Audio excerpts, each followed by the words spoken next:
Marcus Ashford stood in the marble-floored lobby of Kensington Heights, a luxury apartment complex that gleamed like a crown jewel in the city's most exclusive neighborhood.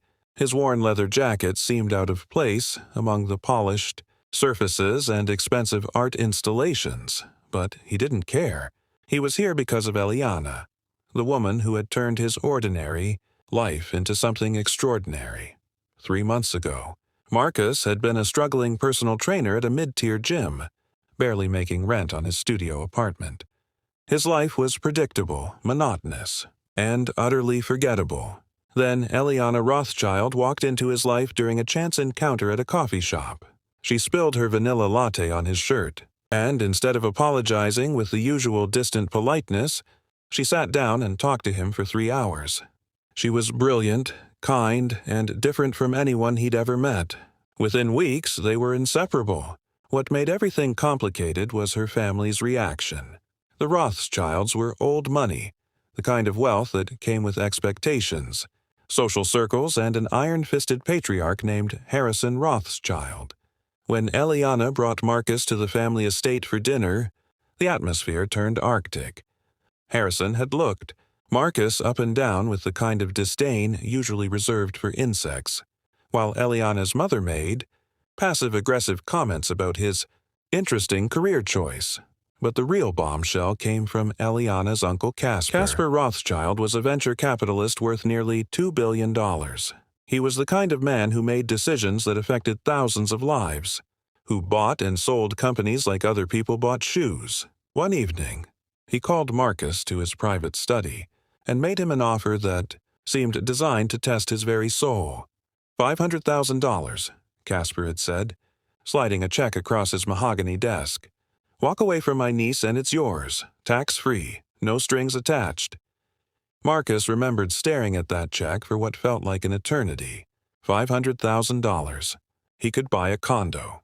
He could start his own gym empire. He could travel the world. He could secure his future in ways he'd only dreamed about. All he had to do was disappear from Eliana's life. He had refused. The look of shock on Casper's face had been almost comical. "You're either incredibly stupid or incredibly in love," Casper had muttered, then dismissed him. That was 6 weeks ago. Since then, Marcus had thrown himself into his relationship with Eliana, completely unaware that the universe was about to orchestrate something far more beautiful than money could ever buy. The reason Marcus stood in this lobby now was because Casper had summoned him again. The text had been brief and cryptic. "We need to talk. Kensington Heights. Penthouse, 7 p.m. Sharp." Marcus's stomach churned with anxiety as he rode the elevator to the top floor. When the elevator doors opened, he was greeted not by Casper's intimidating presence, but by a warm, almost apologetic smile. Casper stood in front of a wall of windows that overlooked the city skyline, and he looked different somehow. Smaller, more human. "Marcus, thank you for coming," Casper said, gesturing to a comfortable seating area. "I owe you an apology." Marcus was too stunned to respond immediately. Casper Rothschild, a man worth billions, was apologizing to him. Casper poured 2 glasses of expensive whiskey without asking and handed one to Marcus. "6 weeks ago, I did something I'm not proud of. I tried to buy you off. I treated you like a commodity, something that could be purchased and discarded. I did it because I was afraid." "Afraid of what?" Marcus asked quietly. "Afraid that you'd hurt her? Afraid that someone from your background couldn't possibly understand or appreciate? A woman like Eliana? Afraid that you'd take advantage of her goodness?" Casper paused, staring out at the glittering cityscape. "But something happened that changed my perspective entirely." Casper explained that after Marcus refused the money, he had become curious. He'd hired a private investigator to look into Marcus's background, not to blackmail him, but to understand him.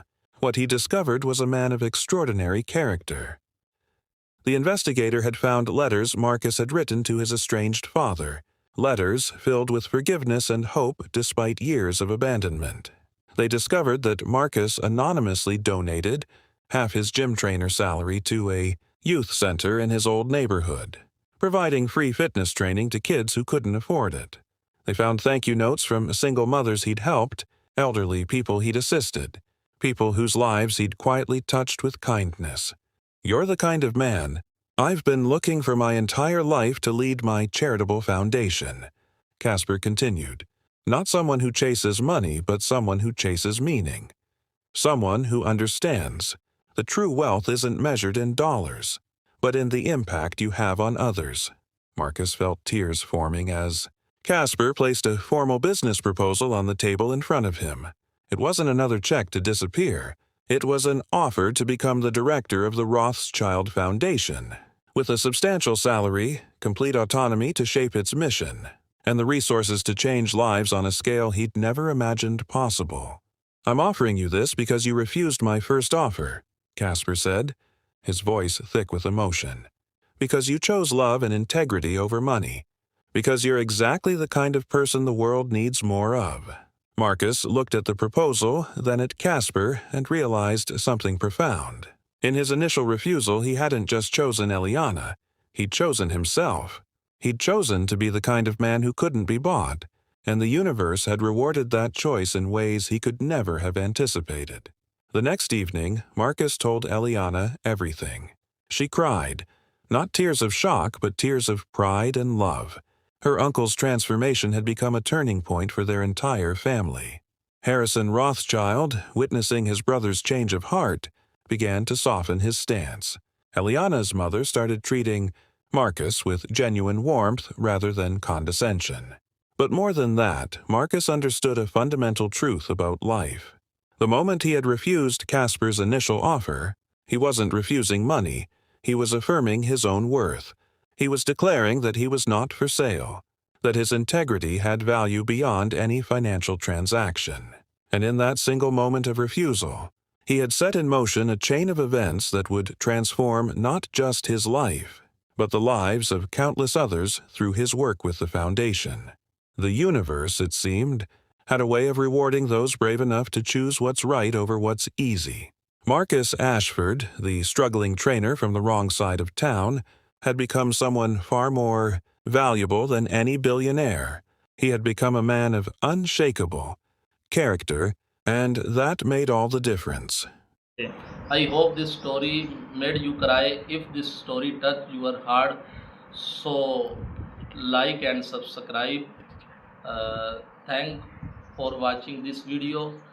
I will see you next video.